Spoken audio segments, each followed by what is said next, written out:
Okay, well, it's a pleasure to be here, and many thanks to the organizers for bringing us together.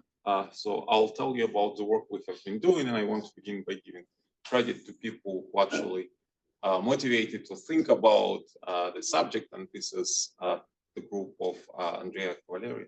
So I really got interested in this subject due to the work of Albert and the rest of Andrea's group. And the calculation that I'll be showing you today is really the work of two graduate students, Alex and Pavel, and Marios, who is a postdoc in the Max Planck Institute.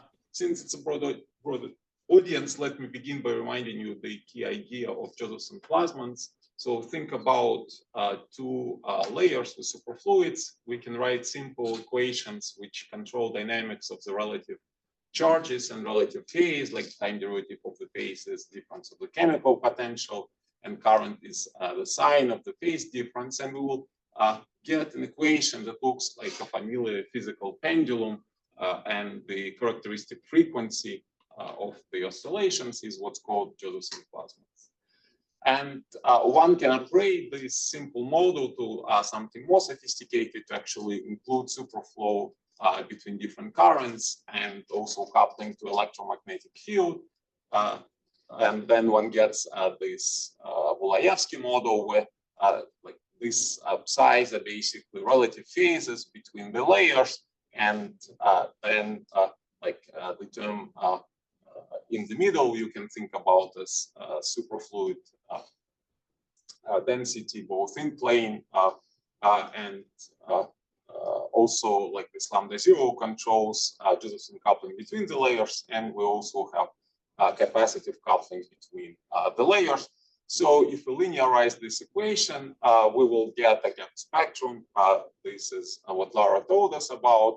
And then if we have a gap in the spectrum, then when we compute reflectivity or measure reflectivity, we see that there is a Josephson plasmon edge, which basically tells us that at frequencies below the plasmon frequency, there are no electromagnetic modes. So when light is incident, it cannot penetrate. And this gap is temperature dependent and has been considered kind of golden standard of superconductivity. Well, and obviously, because I have a sign term in the equation of motion, the model is nonlinear, and it's clear that we should find interesting spectra, interesting signatures in nonlinear spectroscopy. And this is exactly what Andrea's group has done.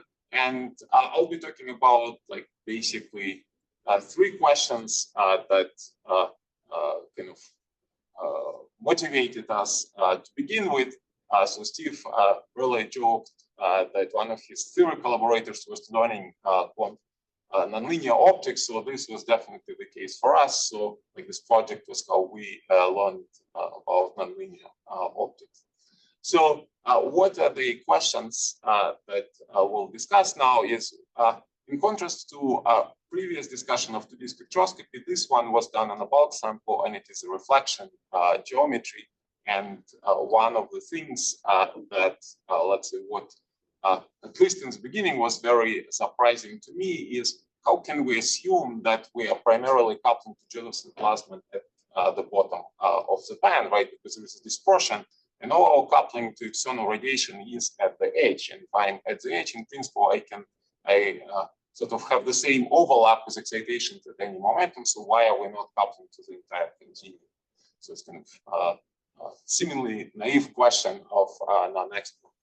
Then there was a question that came from the measurements of Andrea's group. So when they did their measurements, this is a non-rephasing peak, okay, and low temperatures, they see this beautiful Josephson plasmon peak. And then they raise the temperature. And what is surprising is they come close to TC. They go to TC, and the peak stays at the same temperature. Right? So far, we always talked about, well, this nonlinear spectroscopy, we should get peaks corresponding to collective excitations of the system. But in this case, Josephson plasmon is softening. We saw this in linear spectroscopy, but in nonlinear spectroscopy, this peak stays at the same frequency. And then the last question that we'll discuss is one of the motivations that Peter gave in the beginning was to learn about disorder by looking at the spin echo, or in this case, Josephson echo, and that's the question that we will also ask. So what can we learn by analyzing this Josephson echo? Okay, so this is the plan of the talk. I'll first give you some consideration of nonlinear spectroscopy done in reflection geometry rather than transmission. We'll do it in a very simple mean field approach. We'll discuss that it doesn't allow us to explain experimental data, how we have to go beyond a simple mean field approach to understand experimental results, and then talk about what we can actually learn about disorder incorporates from the Josephson echo. Okay, so as we said, our starting point is this Laevsky equation for nonlinear dynamics of the phase, and we want to expand it in powers of electric field. So if we look at just linear response, then equations that we are solving in the bulk of the material actually look like this. There is no real driving in the bulk. Like all the driving comes in the edge, and it comes in the form of the boundary condition. And then what we have to do is we will, because of the boundary condition, this will excite, of course, phase dynamics in the bulk of the system in linear order. And then we have to feed this, and what we computed in linear order to nonlinear response. And then from this nonlinear response, we have actually, well, this nonlinear response has to satisfy its own boundary conditions, and then we have to compute what is the actual light that gets radiated out. And notice that in this case, I'm doing mean field approach, meaning that I assume that this, I'm just solving semi-classical dynamics, that my field psi is characterized just by a single expectation value, which will obey some nonlinear equations. So when you go through this procedure that I showed you before, we find that reflected light, it is actually obviously, depends on to the third power of incident electric field, and then we have nonlinear response kernel. But notice that this nonlinear response kernel contains not just the coefficient that controls nonlinearity, because if we said previously that the nonlinearity comes just from expanding the sign function, but it also has these frequency-dependent factors, which are transmission coefficients. And this, if you think about it, is a very simple physical interpretation that while measuring light that gets reflected, but all nonlinearity is happening inside the material. And therefore, if we want to see any nonlinear effect, light at this frequency better should penetrate the sample. And this, if we look at actual frequency dependence of the transmission coefficient, so like this, you can see this is lowest temperatures. So when we had the sharpest edge in reflectivity, and this is when transmission was also peaked most dramatically. But as we go to lower temperature, we decrease the plasmon edge, but we also make this frequency dependence of the transmission peak much broader. So when we talk about actually quantitative understanding of what we measure in reflectivity, all of these geometrical factors need to be taken into account.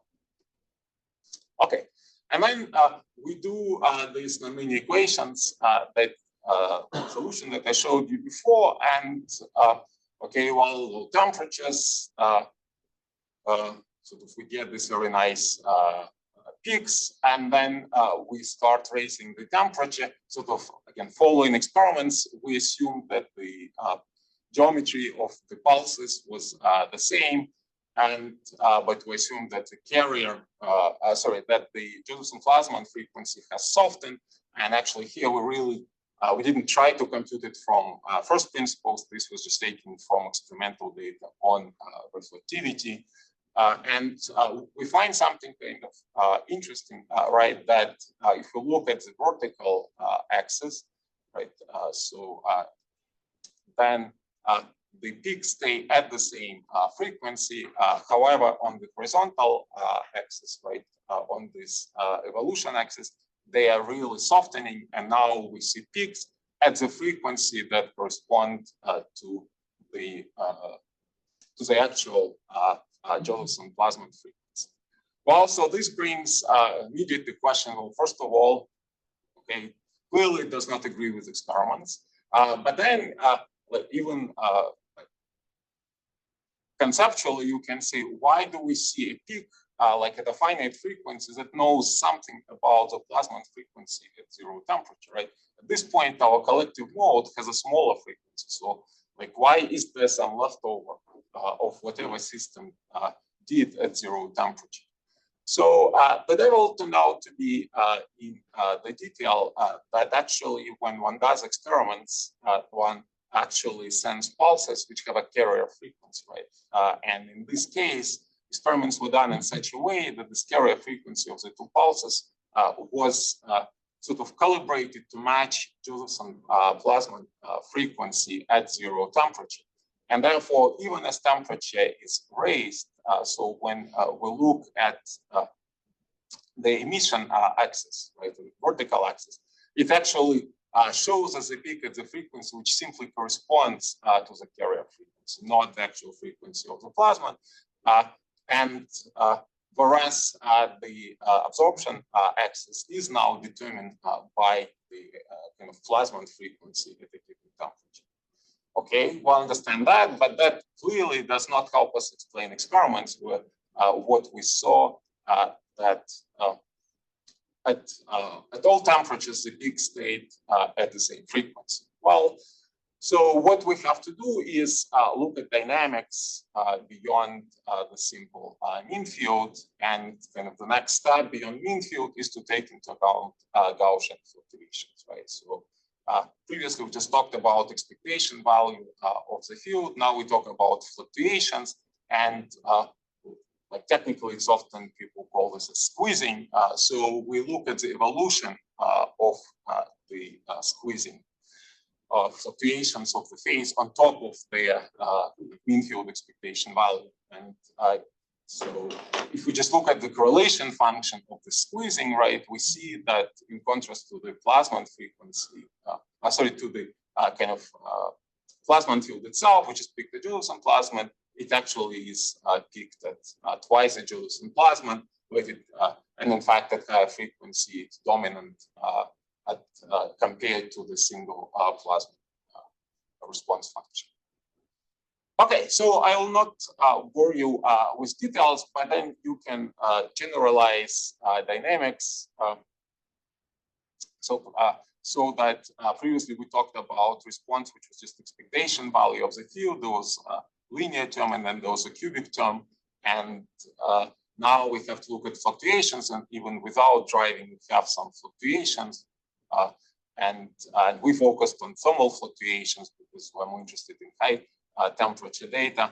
And then there will be a piece which is induced by external pulse, which is proportional to electric field squared. So technically, like the way it goes is, right, so that this is a kind of evolution which we discussed before, that we compute induced sort of phase dynamics by the electric field, and then this now provides a driving force for the squeezing. And then when we look at what is actually being measured, it's now there's a signal which is a combination of the squeezing and the coherent part. And one can generalize formula which I showed you before, which previously it actually relied only on sort of response function of the field itself, whereas now there will be an extra contribution due to the squeezing term. Okay, so skip this. So when we go now with the calculation of the squeezing term, then we find that now into the spectroscopy, both on the emission and absorption axis, the peak actually stays at the same frequency as long as we keep carrier frequency the same. And the way to think about it is that now when we think about the pulse exciting of a single plasmon, like if, but a pair of plasmons, then, you know, for a single plasmon at equal to 0, we had to excite it the bottom of the band, but when we're exciting a pair of plasmons, no matter at which frequency we excite, we can always find finite momentum Josephson plasmons in such a way that they satisfy energy conservation and they still add up to total momentum zero. And what one can also show is that this response due to this Gaussian part, the squeezing response, it actually is proportional to equilibrium fluctuations, and close to DC equilibrium fluctuations get very strong, and they actually dominate over the mean field response, and that's why in experiments the kind of data that we have seen was entirely dominated by this squeezing part. Okay, so can we then learn about softening of Josephson plasmons by doing nonlinear spectroscopy? The answer is yes. So what this would intake, this would require is when doing these experiments with the pulses, one has to actually change the carrier frequency, and as one changes carrier frequency, then what we would see is in the squeezing contribution, right? We would really move on this diagonal axis, but then once we get to the frequency below the bottom of the dispersion, then of course there would be a dramatic drop in the intensity. Okay, so then we also heard quite a bit about looking at disorder by analyzing the rephasing peak. So that's the question that Albert and Andrea and collaborators also asked. So they have this data on the Josephson ecospectra at different temperatures, and then one can use standard technology for separating contribution to this broadening of the ecospectra due to kind of relaxation and decay into other degrees of freedom versus disorder. And when one analyzes this data, one finds one can extract temperature dependence of this broadening, which comes from disorder and which is intrinsic, which comes from decay, right? So that, you can say, is one of the key advantages, right, which already Peter pointed out first in his introduction, and also other speakers talked about that 2D spectroscopy has this tool of actually separating broadening due to disorder versus broadening due to decay. So I will focus on just one interesting observation, which really kind of strikes you when you start thinking about the data. If you look at the ratio of disorder broadening due to the plasma frequency, it is really, it's of the order of 1%. It's hard to reconcile this with what we're used to for high PC cuprates, where from STM data, like we have strong fluctuations of the cosine particle gap. So, yes? Question for this figure. The other question. If you, when you look at the panel on the left, the orange line gives you a peak which is broader than for the one below, okay? But then you get the gamma disorder which is smaller than the gamma intrinsic. Well, because you cannot just say that the width in this direction and the width in that direction. You cannot just say, you really have to map. Steve was mentioning also the formula that they. Yeah, exactly. You have to use the formula and you have to extract this out. From that formula, usually when you are in this regime, still the gamma disorder is in this. No, so that's exactly what you get from this formula. And you hit the peak. It was also a question to Steve, but if you look at the data that they show in the paper, when they are in a situation like this one, they get the broadening, still the gamma, at least the two are equal.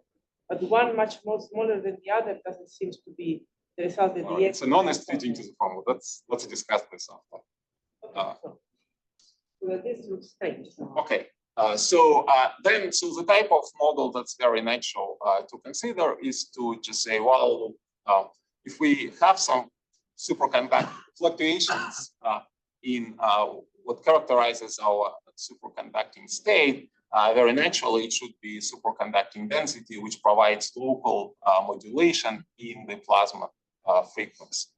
So what we can do now is actually it's a simple calculation. Let me not even think about like what is actually being measured in what contributes to spin echo in 2D spectroscopy. But let us analyze how we start with disorder in the superfluid density and appropriately Josephson plasmon, and we take the magnitude of this fluctuation of superfluid density to be the same as fluctuations in the quasi-particle gap, and we take also the same correlation that was measured in STM data, and we compute like simple by simple perturbation theory what would be self-energy, what would be the disorder broadening of the plasmon. And one of the remarkable results is that if we look at the ratio of disorder to plasma frequency, it is proportional to fluctuations of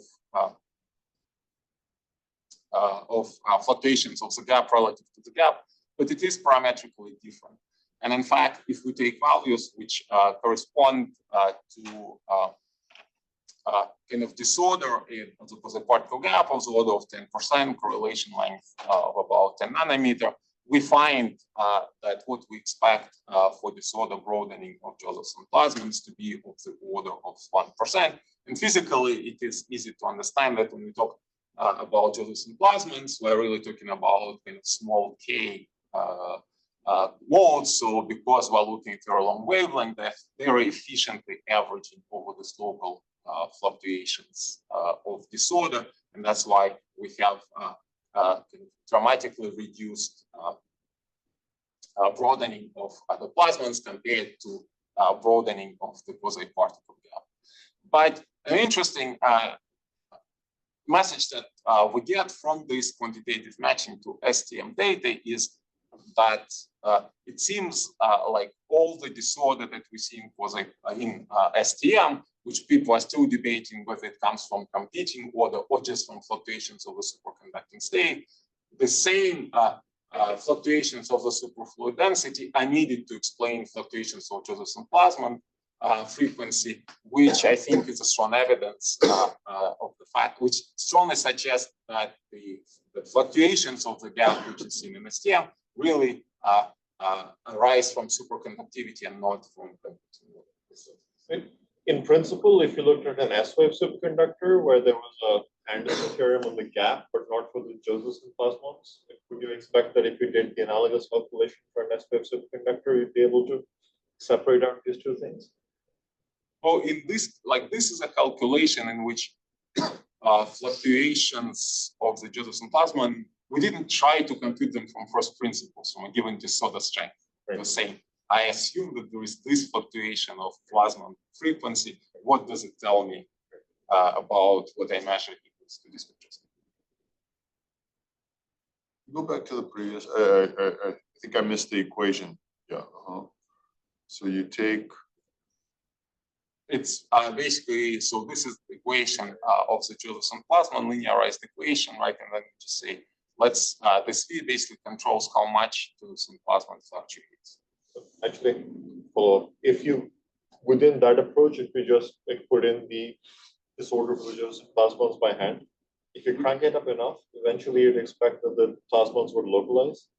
What happens to obviously that? This is beyond this perturbative calculation. Okay. Do you have any expectations as to what 3 terahertz should asking questions which are interesting, but and they actually, let's discuss this offline also. This was just like a simple like Born approximation because we saw that disorder, like what we extract from experimental data seems like very small randomness in Josephson plasmons, and that's why using Born approximation did not look like such a crazy idea. But I think question that you're asking, well, should we really think about plasmons as being extended to localized, is a fair question, and we have been thinking about it, so it's something we can talk about. But as you said, this is Born approximation, so you're getting marginal factor with the energy. Isn't it this one what you call gamma intrinsic, so the line width of the phone, the plasma? So we understand in homogeneity is that the value of omega p should have a distribution, right? Here you're just telling us what is the lifetime of the plasma. So imaginary part of the surf energy, this is what we get. Right. So as I said, it's much more subtle how to think what happens in 2D spectroscopy. So, but you can think about it like this. So, because strictly speaking, when I have static disorder, right, it doesn't really change energy of my Josephson plasma. It can change the direction. But so what this means is that if I'm sending light at Q equal to 0, but now it no longer have overlap with just one of the eigenmodes, which was Q equal to 0, but with many modes. Right? And so what I actually have to take into account is really kind of how external light, which comes in at Q equal to 0, is kind of spread out over many eigenmodes and average that. So that's a more sophisticated calculation, which I obviously don't have time to present. But then why do you compare this quantity with what you call the gamma disorder? Because with the gamma intrinsic.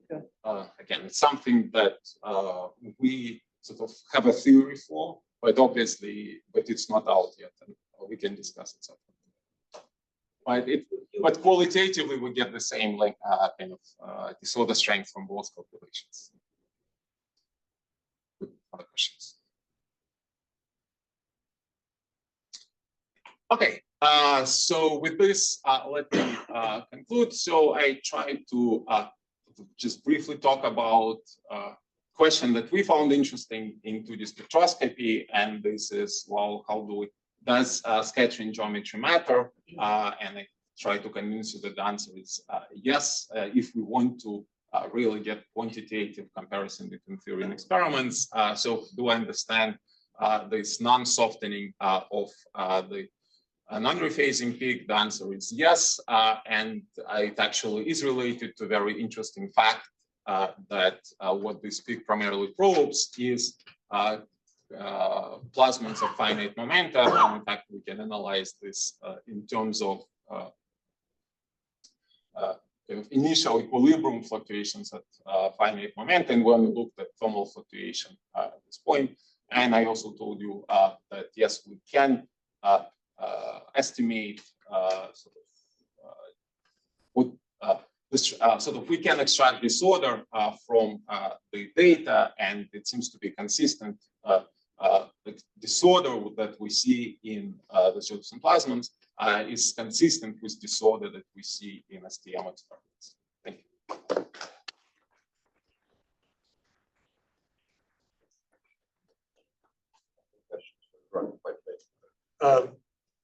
This idea that you don't get you get a much narrower disorder distribution, is it the same physics? So if I have a 1D chain of a 1D superconductor ensemble of Josephson junctions in 1D that have random couplings, and I'm asking what's the global phase stiffness of this thing?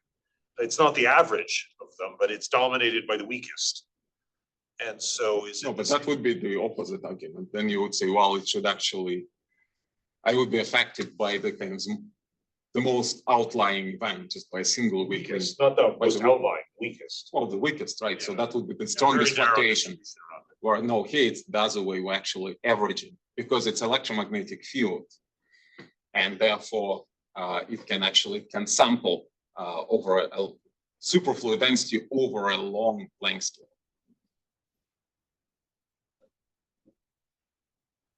Thank you, Eugene. I'm a little bit surprised that you are relating disorder to gap variations. For one thing, I think gap variations have never been studied in great details in lanthanum 214.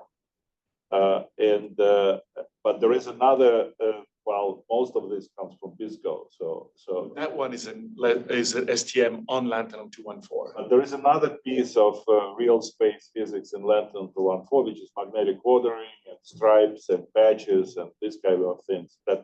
And that can be actually tested experimentally, and when you apply the field, magnetic field, static field, you change these things quite radically in predictable way.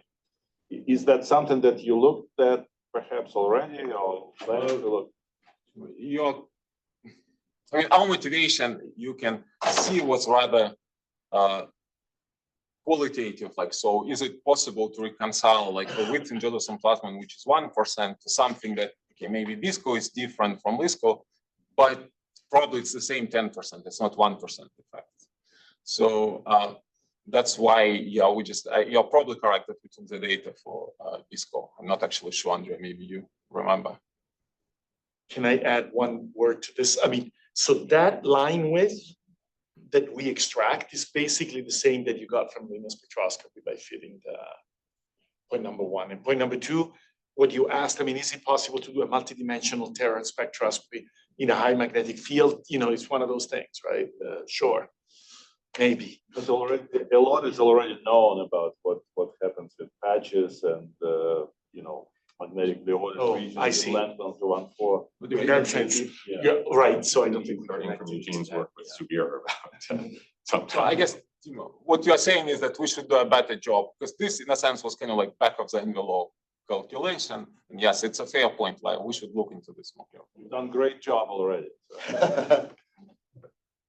May I ask a slightly different question? Okay, sorry, yeah. What would happen if I didn't have Josephson plasmons, but only ordinary plasmons? I mean, a plasmon is still a charge oscillation, That it's is an still a sharp interesting, mode, yada, yada, yada. So fantastic what question. happens? So if we look, actually,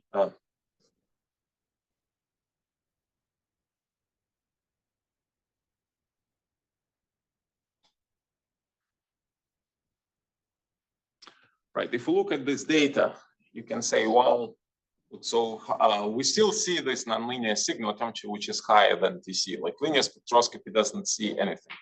So clearly, Josephson plasmon is 0. So if you do naive Gaussian approximation, when your plasmon frequency is softened to 0, your nonlinearity also disappears. So it does, I mean, it's something that I think is kind of interesting and still not fully resolved question, that we still have Josephson plasmons in a sense of nonlinearity, which are present. But you still have plasmons in the sense of plasmons. There's no real difference between a Josephson plasmon and a plasmon in a clean system. That's my question. If I just write down the equation for coherent charge oscillations between. That's correct. If they have enough nonlinearity, they would give that signal, right? So the statement is that they remain sufficiently nonlinear. So with that, I agree. That's known now. Can I ask a question, because of kind of, so your point is that, are you disputing the presence of the existence of Josephson plasmons, or are you saying that these peaks may come from a combination of tunneling? I think, yeah, my elementary point of confusion is Anderson taught us almost before I was born that the superconducting phase mode, of which this Josephson plasmon is a thing, is basically the same thing as a normal plasmon. So even in the absence of superconductivity, I have a normal plasmon, which is a charge oscillation between layers. And I just want to know, what consequences does that oscillation, which also exists, have? And this theory focused on this. Qualitatively, from the experimental standpoint. Yeah. No, it was a theoretical question. Okay, you don't want to know I experience. think the answer is that when you talk about Josephson plasmon, it's a nonlinear model, while the ordinary plasmon is the linear one. So I think it's also what Yeah, that's exactly what. So somehow there's still a lot of nonlinearity. So from that perspective, they're still different from metallic plasmons. But yes, clearly we cannot assign them like the bottom of the dispersion, right? I think I also had somewhere. Sorry to take longer. Like it's softened all the way to 0, we get linear dispersion, but they're still extremely nonlinear, which is probably left over of this kind of maybe short-range superconducting correlations. Am I allowed the statement, even though I'm not a theorist? Yeah, I mean, I think ultimately the point is that the nonlinearity of a normal plasmon is given by band and non-parabolicities, whereas the nonlinearity of Josephson plasmon is given by the Josephson effect. And the latter is 4 orders of magnitude larger than the former, just because the Brillouin zone is enormous for normal electrons, whereas the equivalent for the Josephson plasma is much narrower. So the nonlinearity is not, that's the way I understand this. Does that make any sense, or is it? It makes sense, but I'm not sure I agree with it. Okay, I'm going to suggest that at this point, I'm going to step in as the chair and say this debate is an ongoing one and will be settled either with fisticuffs or over lunch. So.